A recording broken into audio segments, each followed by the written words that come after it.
The rope snapped before Wren could grab it. She watched it whip past her face and fall, and the supply cart it had been holding rolled backward off the mountain road and was gone. 200 pounds of grain, oil, and salted meat. 3 weeks of food for the Dunwall garrison, gone in 4 seconds. Nobody moved for a moment. Then Sergeant Bolt turned and looked at her the way people look at someone they've already decided they're done with. "That's the second one this month," he said. "The pulley was rotted," she said. "I reported it." "You reported everything except the part where you fixed it." She didn't argue. There was no point arguing with Bolt. He was the kind of man who made his decision first and found his reasons after. The garrison was short-staffed, undersupplied, and sitting at the foot of the Voreth Range, which was the worst place in the known world to be undersupplied. The Voreth Range was dragon country. 3 nesting pairs had claimed the peaks above Dunwall within the last decade, and every year in late autumn the males came down to hunt. They didn't hunt humans usually, but a hungry dragon in early winter didn't discriminate much. Wren was 23, 2 years into her posting, and she'd spent most of it doing the work nobody else wanted. Rope checks, supply counts, latrine rotations. She was good at the unglamorous things and completely invisible as a result.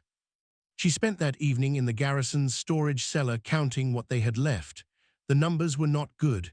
Without the cart they'd lost, they had maybe 19 days of full rations, 30 days of half. She wrote it down, folded the paper, and put it on Commander Dast's desk. Dast called her in the next morning. He was a tall man, thin, with the tired eyes of someone who had stopped expecting good news. He held the paper in both hands and read it twice. Then he set it down. "Options," he said. "We send to Brenmore for resupply. 10 days there and back if the road is clear. Which it isn't. I checked this morning, and there's been a rockslide at the Callow Pass. Other option. We reduce the garrison. Send half the soldiers back to Brenmore before winter locks us in. Keep 12 here through the cold months. With 3 nesting pairs above us." "Yes." Dast was quiet for a while. Outside, someone was hammering something. The sound echoed off the stone walls of the garrison. "There's a third option," Wren said. He looked at her. The northern stores, the old Voreth depot, it was a supply cache built 40 years ago when the garrison was twice its current size. It was decommissioned but never emptied. The records show it still has preserved goods that may be viable. The northern depot is 3 miles into the range. "Yes." "Into dragon territory." "Yes." "You're suggesting we send soldiers into the nesting grounds during autumn." Wren put a second piece of paper on his desk. She'd drawn a map. The depot, the nesting sites she'd been able to identify from recorded sightings over the last 2 years, the approach paths that avoided the main ridgelines. There was a route. It was not comfortable, but it was there. "I'm not suggesting we send soldiers," she said. "I'm suggesting I go with 2 others. Small group, low profile, no armor, metal reflects light and creates sound. We go at dawn, move through the lower gully, reach the depot, assess what's there and come back." Dast stared at the map. "You drew this from memory?" "From the garrison's incident logs. I've been cross-referencing sighting reports with topography for 8 months. He looked up at her. "Why?" She'd thought about this. She'd thought about why she'd spent 8 months cataloging dragon movement patterns in a posting where her actual job was managing supply chains. She wasn't sure she had an answer that would sound rational. "Because I was bored," she said, "and because I thought someone should know." Dast almost smiled. He didn't quite get there, but he almost did. "You'll take Oren and Macca's," he said. "They're the quietest." "I know who I want," she said. "Sif and the cook's boy Torren. Sif knows tracking and Torren grew up in the range. He knows what the ground sounds like." Dast looked at her for a long moment. "The cook's boy is 17. He's also the only person in this garrison who has walked the lower gully before." Another pause. "If any of the 3 nesting pairs." "If any of the nesting pairs find us," Wren said, "we stop moving. Dragons respond to movement. We've documented that from every engagement record in the logs.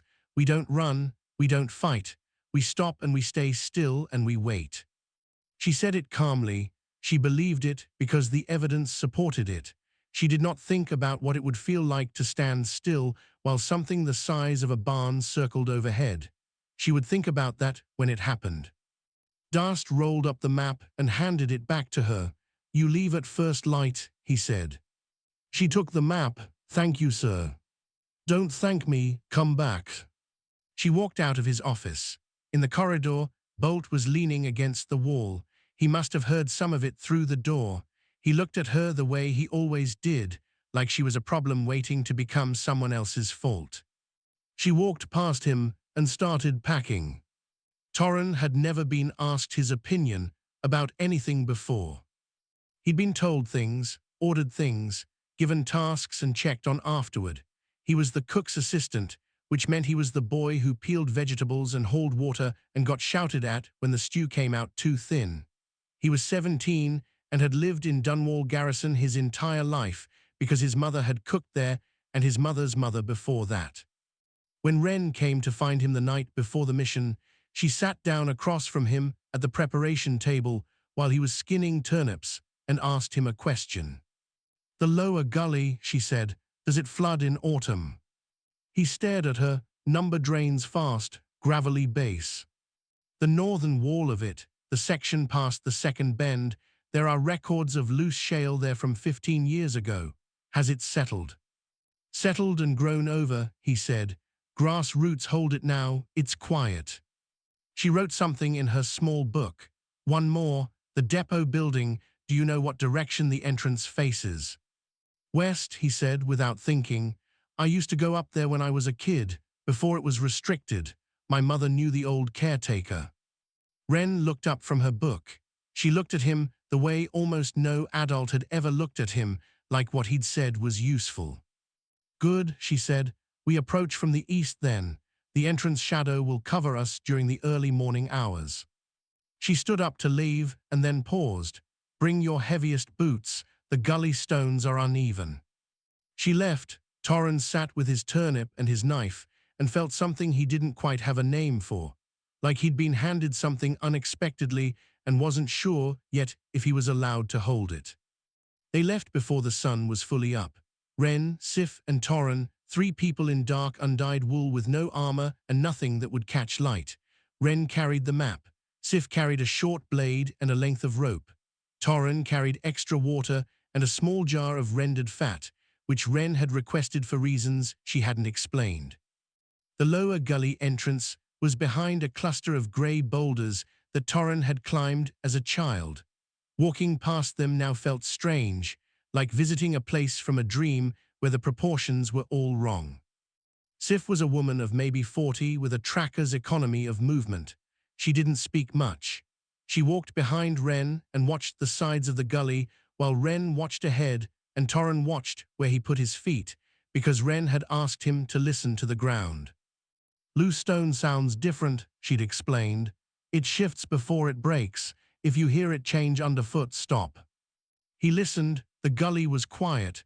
Birdsong, distant water, the sound of their own breathing, nothing else. At the first bend, Sif held up her hand. They stopped. Something was moving on the ridge above them. They couldn't see it, but they could hear it, a slow, heavy sound, like a boulder rolling lazily across stone. It stopped, then moved again, then stopped. Wren did not move. She did not signal them to move. She just stood still. Torren's whole body wanted to run. His legs understood running. His legs had a plan, and the plan was to go south as fast as possible and not stop until he reached the garrison. His brain overruled his legs because Wren had said stop, and his brain had decided somewhere between the garrison gate and the first bend that Wren's decisions were worth following. The sound on the ridge moved again, grew fainter, then was gone. They stood still for another 2 minutes. Wren counted under her breath. When she reached 120, she started walking again, and they followed. "What was that?" Torren asked very quietly. "One of the males," Sif said. "The Vorath pair. He hunts this ridge in autumn." He didn't see us. He saw us, Ren said, ahead of them. We didn't run. Torrin thought about that for a while as they walked. The depot appeared at the second hour. It was a squat stone building pressed into a hillside, its roof half covered in dead grass, the west-facing door almost invisible under a skin of old lichen. It looked exactly like the hillside around it, which was either very good design or very good luck. Ren opened the jar of rendered fat and rubbed it across the door hinges. Then she pulled the door open. No sound. The inside was cold and dark and smelled of dried herbs and very old wood, but the shelves were there. Ren lit a small lamp, shuttered, barely a slit of light, and moved it slowly around the room. Pressed grain in sealed clay pots, dried root bundles, salt bricks stacked in the corner, oil in clay-stopped bottles, smoked meat wrapped in cloth and then wrapped in wax. She stood in the middle of it and was very still for a moment. "Is it good?" Torrin asked. "This feeds the garrison for 2 months," she said, "maybe 3. Sif made a low sound of something that wasn't quite a word. Torrin looked at the shelves. He'd grown up hungry sometimes, in the way everyone at a frontier garrison grew up hungry sometimes. He knew what these shelves meant. He knew it in the way that was different from knowing it as a fact. "How do we carry it back?" he asked. Ren turned to him. "We don't, not today. Today we know it's here. Then we go back and build the sledge and plan the route and come back in 3 days with the right equipment." "And if the dragon comes back?" "We stop," she said, "and we wait." She shuttered the lamp. They went back out into the grey morning light. Ren pulled the lichen-covered door shut, and they started back down through the gully, quiet and careful, and nothing came for them. Bolt had 12 reasons why the plan was going to kill everyone. He laid them out in Dast's office while Ren stood against the wall and listened. Reason 1, the dragon had already seen them. It would be waiting. Reason 2, a sledge was noisy. Even a well-built sledge made noise on gravel. Reason 3, sending more people into the gully increased their chances of exposure. Reason 4, the weather was changing. Snow in the upper range within 4 days, by his reckoning. He got to reason 7 before Dast held up his hand. "Ren," he said. She pushed off the wall. "He's right about the sledge noise, which is why we won't use one. We'll use a drag sling, 2 poles, cloth between them, distributed across 4 people, quieter than a sledge on gravel, slower but quieter." "4 people in the gully," Bolt said. "5, she said. "I'm taking Oren as well. He's the strongest carrier we have." Bolt pointed at her. "You're building a supply run around not disturbing a dragon instead of around any kind of defensive capability." "Yes," she said, "because we don't have a defensive capability against a nesting male, not one that works. You know that." He did know that. He'd been in the garrison 6 years, and he'd seen 2 soldier groups try to repel a dragon with crossbows and spears. One group came back shaken. The other group didn't come back at all. "And the snow," he said. 4 days out, she said. "We go tomorrow and day after, 2 trips. Even if we only bring half of what's in the depot, we're covered." Bolt looked at Dast. Dast looked at Bolt. There was a long-standing argument between those 2 men that lived mostly in silences and looks. "She's right about the crossbows," Dast said finally. Bolt walked out. The preparation that afternoon was the quietest Ren had ever seen the garrison. People knew where they were going and why, and nobody wanted to make the kind of noise that felt like bad luck. Oren, who was built like a storage chest and spoke about as often, came to find Ren after supper and asked 3 careful questions about what would be expected of him. She answered all 3. He nodded and went back to his bunk. Torrin found her by the gate just before dark. "Bolt thinks you're going to get us killed," he said. "Bolt thinks most things are going to get people killed," she said. "He's not always wrong, he's just not right this time." "How do you know?" She looked at him. He was 17 and trying to sound like he wasn't afraid and not quite managing it, and she respected him more for that than she would have if he'd succeeded. "I don't know for certain," she said. I know the dragon saw us yesterday and chose not to act because we weren't moving. I know that's documented behavior. I know the route is quieter than any alternative. I know the food is there and we need it." She paused. "What I don't know is what the dragon is thinking. I can only work with what I can observe." Torren was quiet for a moment. "That's less reassuring than I was hoping for." "Most true things are," she said. The next morning they went 5. Ren, Sif, Torren, Oren, and a quiet woman named Pell who had been a miller's daughter before she joined the garrison and knew how to distribute load weight across a frame. The gully was the same as it had been 2 days before, except that Torren knew it better now. He knew which stones rang and which ones held. He led the way at the front, Ren just behind him, and they moved without speaking. At the first bend, they stopped again. The ridge above was quiet, no rolling stone, no sound of great weight shifting. Torren watched Ren scan the skyline and then give the small nod that meant go on. They reached the depot in good time. Pell assessed the load in under a minute and started organizing the carry.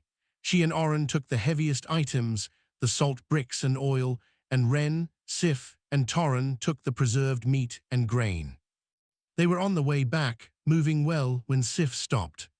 She didn't say anything. She didn't need to. They all stopped.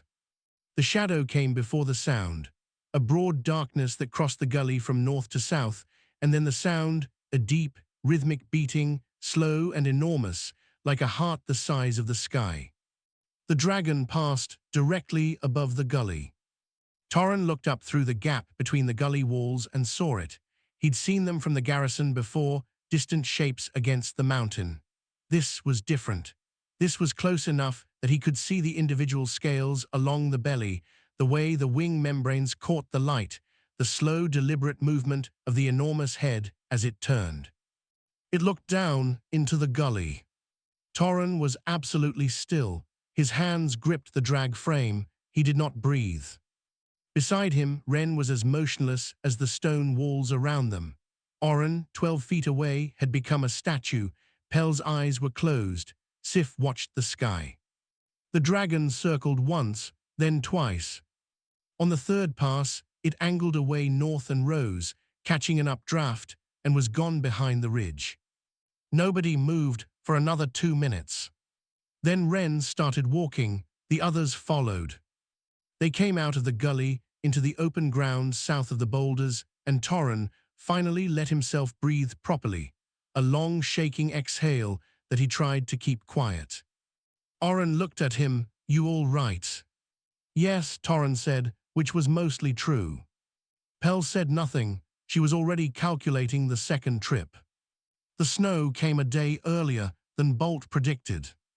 It started just before midnight, light fine, the kind that looks harmless and lies about it. By the time Ren was up and checking the sky at the 3rd hour, there were 4 inches on the garrison roof, and the wind had changed to come off the northern peaks. She went to Dast. He was already awake. He was a man who seemed to exist in a permanent state of being already awake, as if sleep was something that happened to other commanders in easier postings. "The second run," he said. "Has to be today," she said. "If we wait for the snow to stop, we lose the window. The gully will be passable with 4 inches. The gravel drains fast." Torren confirmed that. "But if it gets to 8 or 10, the drag frame won't move cleanly." "And the dragon doesn't stop hunting for snow," she paused. "But the sound carries differently in snow. We'll be quieter. It might help." Dast looked at her for a long moment. "It might not." "It might not," she agreed. He looked at the window. The snow was falling steadily in the dark outside. "You need an extra person," he said. "Someone who isn't going to panic." "I know who I need." He waited. "Bolt," she said. A pause. "He'll fight you," Dast said. "He'll be useful," she said. "He's the best crossbow operator in the garrison, and I don't intend to use crossbows. But I want someone with that kind of discipline. People who shoot well don't flinch. I need people who don't flinch." Dast almost smiled again. He seemed to be getting closer to actually doing it. "I'll send him to you," he said. Bolt was exactly as unhappy as expected. He stood in the corridor outside the supply room with his arms crossed and his jaw set, and said the plan was the same foolishness it had been 2 days ago, and the snow made it worse. The snow makes it quieter, Ren said. She was loading a pack. She didn't look at him while she talked. And you're coming because you don't freeze up and I need that. You could take Oren again. I am taking Oren again. I'm also taking you. I won't leave my crossbow behind. Fine, she said. Bring it. Just don't use it unless I tell you.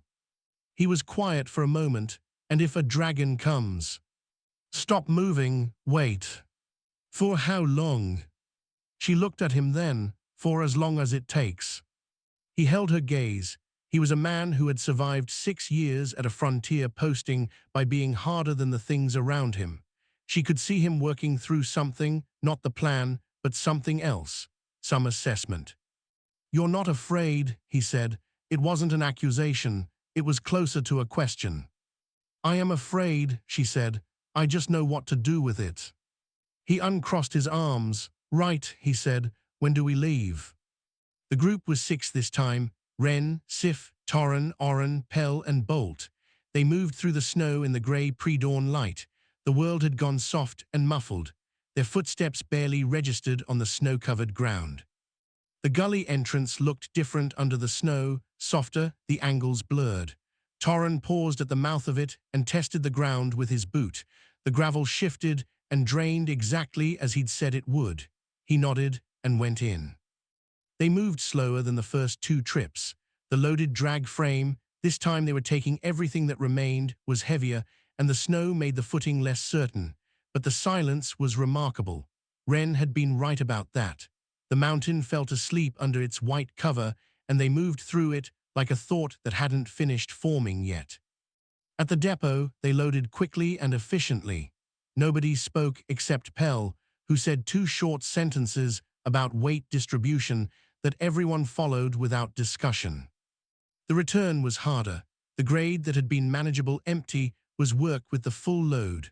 Oren's breath came in long, visible clouds. Bolt carried more than his share without being asked, which surprised Ren, and she filed it away. Halfway back, Torren stopped. Not because of a sound this time. He stopped because of the absence of one. The birds had gone quiet. Ren felt it too. She held up her hand and everyone stopped. The gully was absolutely silent. Even the wind had dropped. Snow fell straight down in the stillness. Then the shadow. It came from the east this time, a different angle than before, and it was darker, larger. The male again, but lower, much lower. The draft from the wings moved the snow sideways in small eddies. And it did not pass. It circled once, twice, 3 times. The sound of it overhead, that slow beating, that massive patient rhythm, was the longest 30 seconds of Torren's life. He counted. He needed something to do with his mind, so he counted, and he got to 28 before the shadow began to shrink. Not because the dragon rose, because it descended. It landed on the gully wall above them, on the rim, on the northern edge, close enough that Torren could see the claw marks it made in the stone, close enough to hear it breathe. The dragon looked down into the gully. Bolt's hand had found his crossbow. Ren saw it. She did not look at him. She put her eyes down, fixed on the ground in front of her feet, and she became stone. The dragon breathed, once, twice. Bolt's hand moved. Bolt, Ren said, barely a sound, almost nothing. His hands stopped. The dragon shifted its weight on the rim above them. Stone crumbled. Then it pushed off, a single enormous movement that sent a wave of displaced air down into the gully like a wall, and was gone. They stood in the snow for a long time after. Then Bolt put his crossbow back on his shoulder, picked up the drag frame handle he'd dropped, and said, "Right, let's move." They moved. A week after the second run, a rider arrived from Vorath. Not from the south, not from Brenmore or the lowland towns. From Vorath itself, from the old Accord house that sat at the base of the northern range, where dragonkind and human officials had kept formal relations for the last 2 centuries. The rider wore the grey sash of a liaison, and she was cold and plainly unhappy about the road conditions. Her name was Fessel, and she had documents. Commander Dast received her in his office. Wren was not present for this. She was in the supply room making a final inventory of what had come back from the depot. She was counting clay pots of pressed grain and writing numbers in her small book when Torren came to find her. "Commander wants you," he said. His voice had a quality she hadn't heard from him before. Not fear. Something closer to the feeling you get when you realize the stakes have changed and you don't know which direction. She set down her pen and went. The liaison Fessel was sitting across the desk from Dast, her sash damp from snow, her grey eyes assessing everything in the room with the professional speed of someone who assessed rooms for a living. When Wren came in, those eyes moved to her and stayed there. "This is Wren," Dast said. "She led the supply operations." Fessel said, "I know." She said it without explaining how she knew, which Wren found more unsettling than any explanation would have been. "The Accord House received a report," Fessel said. She laid one of the documents on the desk. It was covered in a script that Wren didn't read, the formal Accord language used in all official dragon-human correspondence. From Sorath. Wren waited. "Sorath is the male," Fessel said. "The Vorath nesting pair. He's approximately 230 years old. He has an arrangement with the Accord House. He reports unusual activity in the range." "He reports," Dast said. "He communicates, yes, through the Accord stone at the upper liaison point. It's not conversation exactly, but it conveys meaning. He reported a group of small creatures entering the lower gully on multiple occasions, moving slowly, carrying things, not running." The room was quiet. "He reported that they were not running," Fessel said again, as if making sure it landed. "That was what he specified. In his terms, that's significant. Almost no human group, when observed at close range by a nesting male, remains stationary. The ones that don't run are, by his accounting, the only ones he finds worth thinking about." Dast looked at Wren. Wren said nothing. "He has not harmed a garrison soldier in 11 years, Fessel said. "He did kill 3 of your soldiers 9 years ago. You would have the record. Those soldiers ran." She let that sit for a moment. "Sorath is not, in Accord terms, an aggressive animal. He's a sovereign adult who responds to what he perceives as threat displays." "Running is a threat display," Wren said. "In his terms, yes. Fleeing prey behavior reads, to a nesting male defending a range, as confirmation that you are a threat that knows it should not be there." Fessel looked at her. "Staying still reads differently." "What does it read as?" Dast asked. Fessel paused. "It reads, in his terms, as belonging." Wren thought about that. She thought about the second trip, the dragon on the rim of the gully wall, close enough to hear it breathe. She thought about Bolt's hand on the crossbow. "There is a formal question," Fessel said. She produced a second document. "The Accord House, on Sorath's behalf, is requesting to know who trained this group, who gave the instruction not to run." Dast started to speak. "Her," said Bolt. Wren turned. She hadn't known Bolt was in the doorway. He was leaning against the frame with his arms crossed, looking at the liaison in the way he looked at things he wasn't sure he trusted. "She trained them," he said. "She read the incident logs, 8 months of sighting records, figured out how it worked." He was quiet for a second. "I had my crossbow in my hand during the second run. She said my name once and I put it down. That's the only reason we're all standing here." It was more words than Bolt had said to Wren in 2 years combined. Fessel looked at Wren with that assessing grey gaze. "You determined the behavior pattern from written records." "From incident logs and patrol reports, yes," Wren said. "The data was there. Someone just needed to read it in order." "No one had." "No, it wasn't anyone's job." Fessel wrote something in her own small book. "The Accord House would like to formalize this knowledge, what you've documented about the Vorath pair's behavioral responses. With your permission, it would be included in the range advisory materials distributed to all Accord postings. Wren looked at Dust. He looked back at her with the expression of a man who had run out of reasons to be surprised. "With my permission," she said. "Yes." Fessel closed her book. She looked around the room one more time, at Dast, at Bolt still in the doorway, at Wren.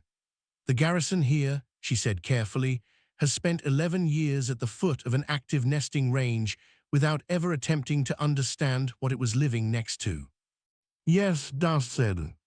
"One person read the records," Fessel said. "Yes," he said.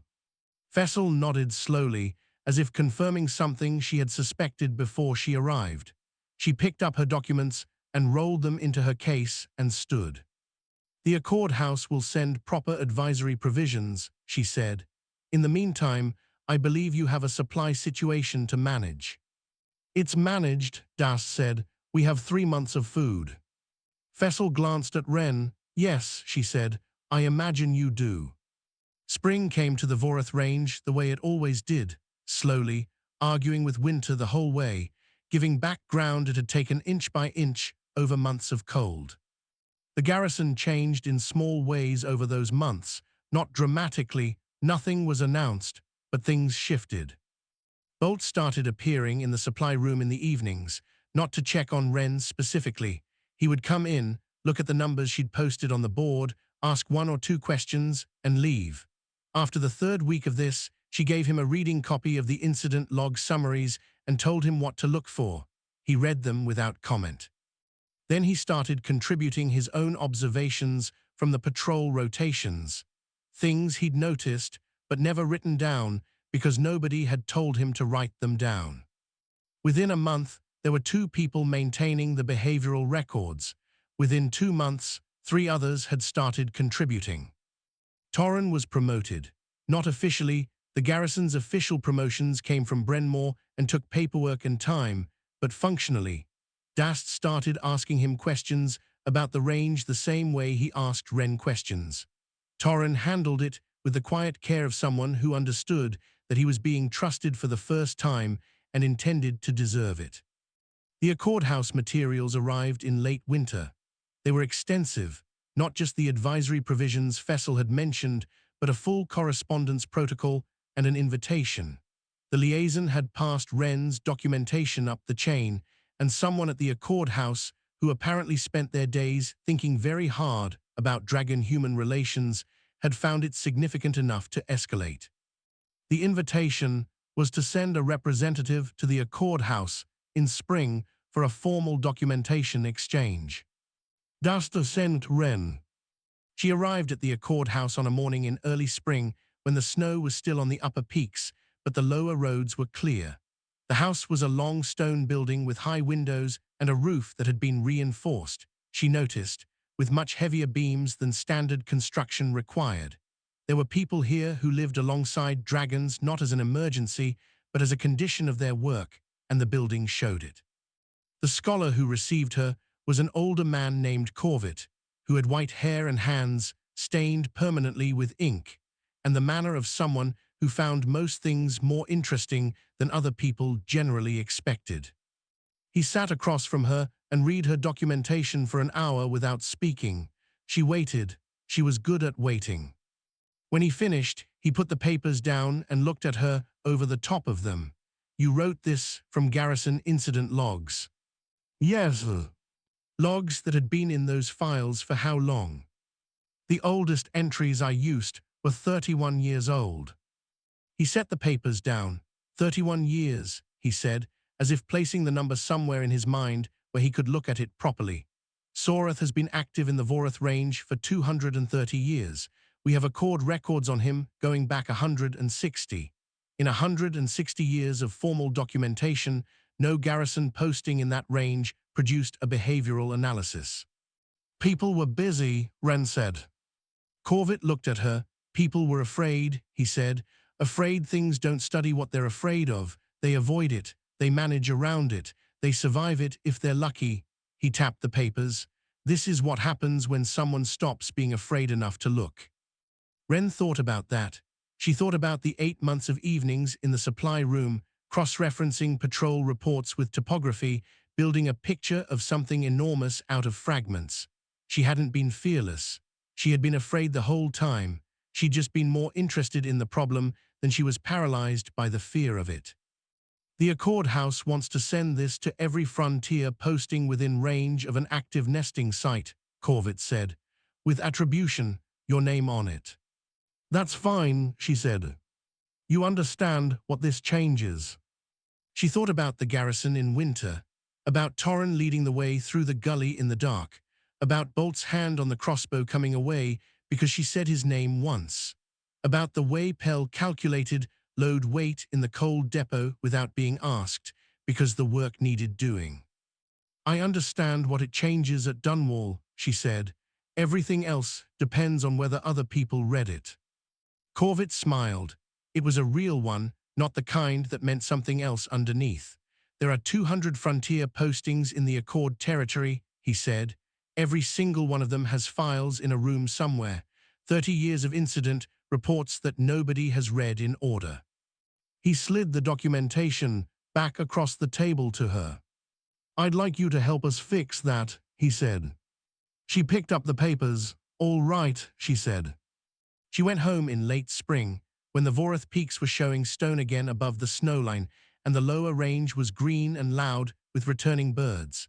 She could see the garrison from the mountain road before she reached it, a small cluster of stone buildings below the enormous range, looking the way it always had, like something too small and too stubborn to have any business being there. Somewhere above the tree line, Sorath was hunting. She came through the garrison gate, and Torrin was the first one she saw, crossing the yard with a crate under each arm. He stopped. Well, he said. 200 frontier postings, she said. He thought about that. That's a lot of incident logs. It is, she said. I'll need help reading them. He set down the crates. I can do that, he said. I'm fast. She walked past him toward Dast's office, and behind her, she heard him pick the crates back up and then set them down again, in the way of someone who had just decided they had something more important to do. The mountain stood over all of it, ancient, indifferent, enormous, and the garrison sat at its feet and didn't run.